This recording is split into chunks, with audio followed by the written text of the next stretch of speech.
બાબર શહેર અને બાબર ગ્રામ્ય વિસ્તારમાં ટોટલ 23 થી વધારે આંગણવાડીઓ આવેલ છે, જેમાં આજે મળતા સૂત્રોની માહિતી મુજબ 8 થી વધારે જર્જરિત હાલતમાં જોવા મળી રહી છે। આવા સમયમાં હજી તો રાજકોટ શહેરમાં તાજેતરમાં બનેલ ટીઆરપી ગેમ ઝોનમાં બનેલ ઘટનાના હજી તો રાખ પણ ઠરી નથી અને બનાસકાંઠામાં આવી ઘટનાઓ સર્જાય તો એમાં કોઈ નવાઈ નહીં, કારણ કે આંગણવાડીમાં 5 વર્ષથી નાના બાળકોને મૂકવામાં આવે છે અને આ બાળકો આવી જર્જરિત આંગણવાડીઓમાં બાળકોનો જીવ જોખમમાં મુકાશે તો તેનો જવાબદાર કોણ રહેશે? તંત્ર કે પછી ગ્રામ પંચાયત કે પછી આંગણવાડીના કાર્યકર, સીડીપીઓ કે પછી પ્રોગ્રામ ઓફિસર?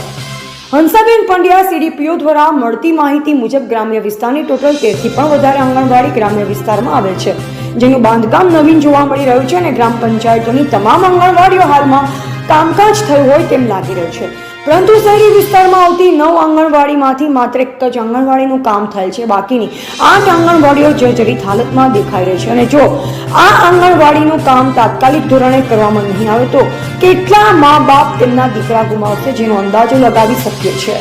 આંગણવાડીઓના કામ માટે સીડીપીઓ દ્વારા વારંવાર રજૂઆત કરવામાં આવેલ છતાં પણ હજુ સુધી તંત્રની નીંદર ઉડી નથી, અથવા તો એવું માની શકાય કે આંગણવાડી રિપેર કરવામાં તંત્ર પાસે કોઈ ટાઈમ નથી કે શું?